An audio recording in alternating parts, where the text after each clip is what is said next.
a todos, uma boa tarde, uma boa noite. Eu não sei qual horário que vocês vão ouvir esse vídeo, porém eu decidi gravar esse vídeo para me posicionar em relação à política. Eu sou evangélico cristão da Igreja Presbiteriana Independente do Brasil e estou aqui me posicionando. Não creio que devemos misturar política com religião. Porém, algumas igrejas, inclusive algumas igrejas presbiterianas do Brasil, junto com as Assembleias de Deus e outras igrejas pentecostal, estão misturando a política com a religião, quando na verdade não dá para se comparar nem se assemelhar a política e religião. Podemos sim ser eleitores responsáveis, né? E votar em quem decidimos, não porque nosso pastor, padre, nos incentivou a votar, ou seja, qualquer outro líderes religioso que incentivou você a votar, e sim porque você tem convicção de que aquela pessoa lhe trouxe benefício, ou fez ou promete fazer algo que vai mudar a nossa situação como povo brasileiro. Então, estou aqui me posicionando não como igreja, não como representante da placa Presbiteriana Independente do Brasil, mas sim como um cidadão do Brasil, convicto dos meus direitos e deveres e apto a votar em Lula presidente. Por quê? Porque primeiro, foi o homem que mais fez pelo Brasil. Eu sou do interior, morei no interior da Paraíba e vi as mudanças que houve no governo de Lula. E pergunto eu, que mudanças houve para melhor nesses últimos tempos no governo do senhor Jair Messias Bolsonaro? Nenhuma. Pelo contrário, mudou para pior. Se você disser, não, mas agora a gasolina está baixando, sim, tá. Mas por quê? Porque ele está com medo de perder. Está com medo e essa derrota vai ser certa. Porque Deus é maior. Quem usa o nome de Deus em vão. Quem está pensando que vai enganar a todos usando o nome de Deus, Deus não dorme, Deus não brinca. E Deus vai cobrar de cada uma dessas pessoas que iludiram a mente dos brasileiros, usando de sofisma para dizer que esse homem defende Deus, pátria e família. Quando na verdade, como é que ele defende Deus? Que ele zomba das pessoas faltando ar. Eu acredito que nenhum cristão teria coragem, um cristão verdadeiro, genuíno, teria coragem de zombar daqueles que estão faltando com falta de ar. Um outro detalhe, não acredito que ele defende família, pois ele está no quarto casamento. E segundo as escrituras, se você for pegar ao pé da letra, se você for ir pelas palavras que Jesus disse, e não devemos deixar nossas esposas por qualquer motivo. E ali está escrito que se alguém deixar ela, se não for por causa de adultério, e se casar com outra, comete adultério, e faz com que, se ela casar com outro, também cometa adultério. Se for por essa lógica, o Bolsonaro já está totalmente contra os princípios cristãos. Se querem pegar o pé da letra, como pegam em alguns outros aspectos, como por exemplo no aborto. Defendem-se, aliás, a bandeira principal da igreja evangélica, na maioria pentecostal e neopentecostal, é de que esse homem levanta a bandeira contra o aborto. Porém, o mesmo homem que levanta a bandeira contra o aborto é o mesmo que defende arma que é para matar. Como pode de uma fonte só jorrar água doce e água salgada? Já fica aí uma interrogação. Outro detalhe, Aqueles que são totalmente contra e ferrenho e julgam e condenam os abortistas, que eu não apoio, veja bem que eu não estou apoiando, mas porém quem é totalmente contra e persegue esse povo, não nota que muitos deles fizeram vasectomia no caso dos homens, fizeram a ligação no caso das mulheres, né, no mais popular falando assim. Outros tomam, muitas mulheres dessas que se dizem cristãs, evangélicas, temente a Deus, tomam anticoncepcional, e eu pergunto, será que essas pessoas, diante de Deus, não têm o mesmo peso de uma pessoa que é abortista ou que defende o aborto? É muito fácil julgar, é muito fácil acusar, porém é difícil mesmo fazer a coisa certa. Então, se nós somos todos nas condições de pecadores, muitos deles lavados, como dizem, remidos pelo sangue de Jesus, devemos somente agradecer e pedir misericórdia e perdão a Deus, e que Deus continue abençoando a nossa nação. Um outro detalhe, família. Diz que ele é Deus, Pátria e família, então vamos falar de família. Se ele defende a família, mais um detalhe, ele deixou a família brasileira morrer. Ele tinha nas mãos dele a oportunidade de fazer com que a vacina chegasse antecipada no nosso país, ou seja, antes até mesmo de qualquer outro país. E porém, ele rejeitou a Pfizer, rejeitou as vacinas, criticava, se posicionou contra. Foi o cara que brincou com o vírus. E muitos morreram, e até mesmo aqueles que acreditaram nele, como Lázaro e outros, morreram porque achavam que ele estava certo, quando na verdade estava errado. Pátria, defende Deus, pátria e família. Então, que pátria é essa que ele defende? Que quando nós defendemos o fechamento do STF, quando nós defendemos que os outros poderes têm que ser retirados, né? Como alguns dos filhos dele, que diz que só bastaria alguns jipes com os soldados do exército ali que fecharia automaticamente o STF. Se nós soubéssemos o que é pátria, evitaríamos ditadura, né? E defender a pátria é contra a ditadura. E isso aí se chama ditadura, né? Se chama regime militar, no qual você não tem nenhum espaço para outras coisas, outras liberdades.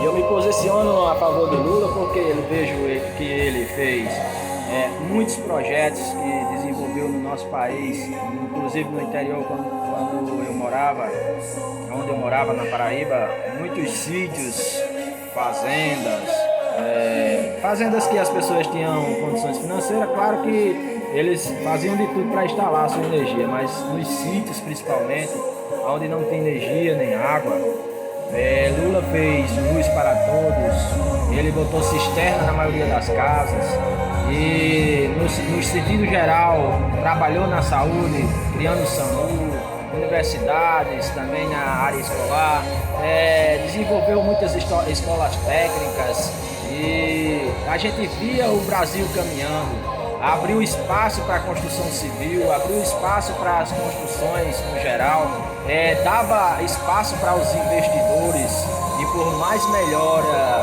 melhora, aliás, por desenvolvimento, por menos inflação, por mais educação, mais segurança, mais saúde, né? Por tudo isso e muito mais, eu estou com Lula. Eu vou votar em Lula. E eu espero que o brasileiro não se iluda por esses últimos meses aqui, nos quais esse governo tem dado alguns auxílios para iludir a mente das pessoas, quando na verdade sofremos por mais de 3 anos nas mãos desse homem, com inflações, desemprego, empresas fechando, a situação financeira do brasileiro cada vez pior, pessoas perdendo sua fonte de renda, o nosso salário perdendo o poder de compra. Então, como posso eu, dizendo ser cristão, não olhar para esse lado? Se pelo viés ideológico, pelo viés cristão, né? Por esse lado e nós pregamos o Evangelho e defendemos o Evangelho, nós devemos negligenciar a maior necessidade que é a vida. Deus, Jesus, todos eles zelaram e prezaram pela vida. Quando os homens tiveram fome, quando estavam com Jesus, ele multiplicou o pão.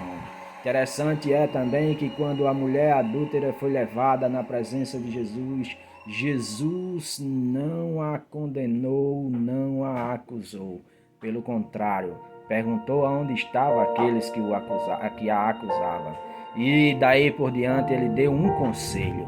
É diferente do que esse pessoal está pregando hoje, que é perseguição e acusação e demonização das pessoas que não seguem a Jesus. Quando na verdade essas pessoas podem um dia ser transformadas, né? E nós devemos amá-las, mesmo que elas não sejam transformadas, porque tudo é do plano de Deus. Mesmo assim devemos amá-las.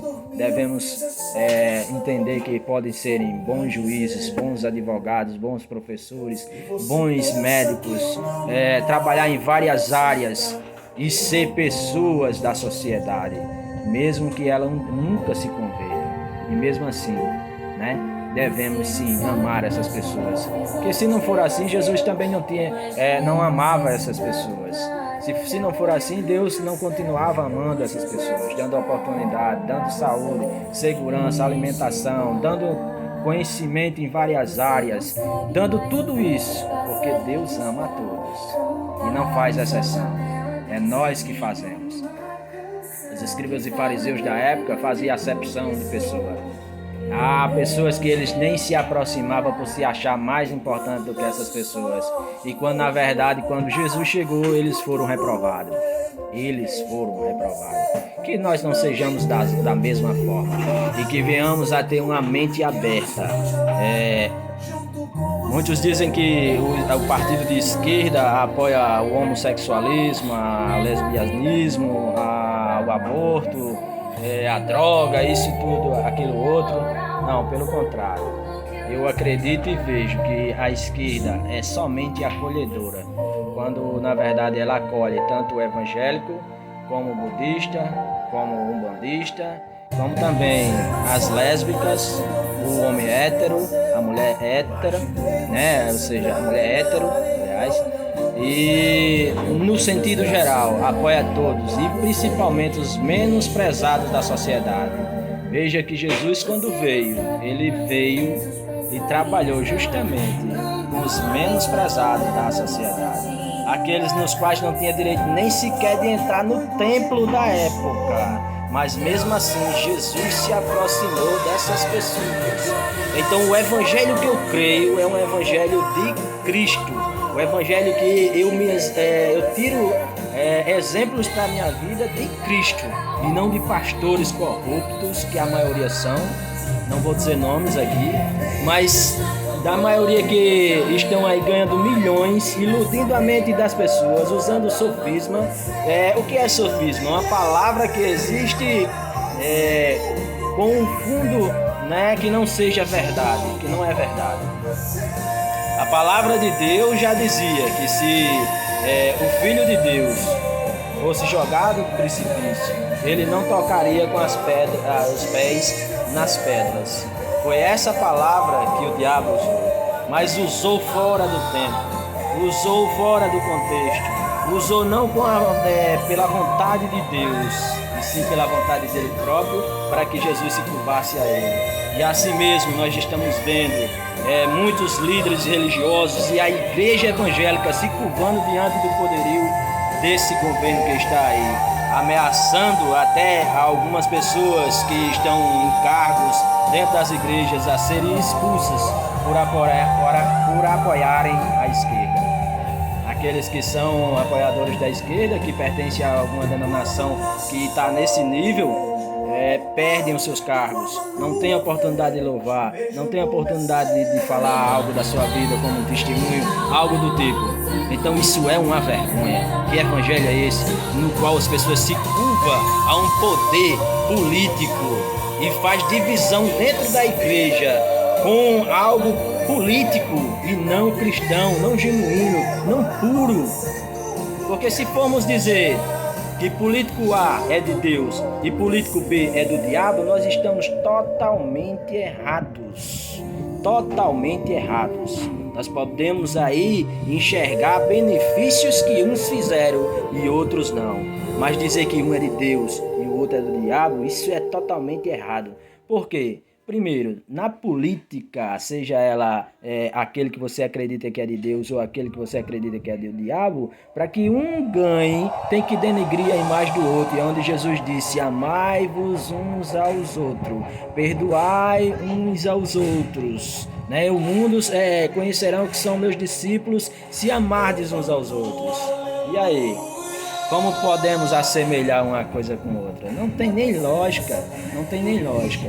Agora sim, podemos ver benefícios que muitos fizeram e benefícios que alguns não fizeram e deixaram de fazer e deixaram a revalia aí, né? Esses são os motivos. E eu me posiciono, sim, a favor de Lula sem medo de errar. E eu sou cristão, sim. Duvide você se quiser, mas porém eu tenho a minha convicção e eu sei que eu estou do lado certo, que em todos os momentos eu vi nas escrituras que até quando alguém teve fome, entrou no Santo dos Santos, no qual esse local não era permitido ninguém entrar no seu sacerdote, e mesmo assim Deus não os fulminou nem matou. Porque Deus olhou pela vida. Eu acredito no Deus que preserva e guarda a vida. Seja ele quem for, na condição que ele tiver. Porque Deus ama a vida, foi ele quem a deu. Então, aqueles que defendem a morte como todo, né? Aqueles que defendem que o menos prezado da sociedade deve morrer mesmo de fome, por não ter um estudo, não ter uma capacidade, não ter uma profissão, essas pessoas nunca conheceram a Jesus. E no dia que você ou eu se sentir melhor do que uma lésbica, do que um gay, do que de uma pessoa que vive na macumbaria, do que uma pessoa que vive no candomblé, do que uma pessoa que é budista, do que uma pessoa que professa qualquer outra fé, ou mesmo que não professe, que é ateu, no dia que eu me achar melhor do que ele, eu nunca conheci a Deus. Eu nunca conheci a Deus. Você nunca conheceu a Deus. Então eu me posiciono sim a favor desse partido no qual a gente viu que o Brasil andava, no qual a gente viu que nós podíamos viajar de avião, nós podíamos nos alimentar bem, nós podíamos sonhar com o futuro, nós podíamos dizer daqui a 2, 3 meses nós podemos reformar a nossa casa, nós podemos fazer uma viagem, nós podemos comprar uma moto, nós podemos comprar um carro, e nós temos essa necessidade. Não só as pessoas que têm as condições financeiras como empresário. Nós devemos olhar também para esses, mas contudo não negligenciar essa área que tanto necessita. E o Partido dos Trabalhadores tem feito sempre isso, né? E as acusações que fizeram contra Lula, nenhuma delas foram provadas. Cadê o dinheiro do homem? Cadê os bens? Cadê as coisas que foram investigadas? Foi Polícia Federal, inclusive internacional, foram investigados nas contas bancárias lá fora. Cadê esse negócio? Então, por isso, de maneira alguma eu abro mão. É Lula 13. Lula 13. É Lula. Lula faz assim e faz assim, né? Então, um abraço a todos. Que Deus nos abençoe e rumo à vitória em 2 de outubro.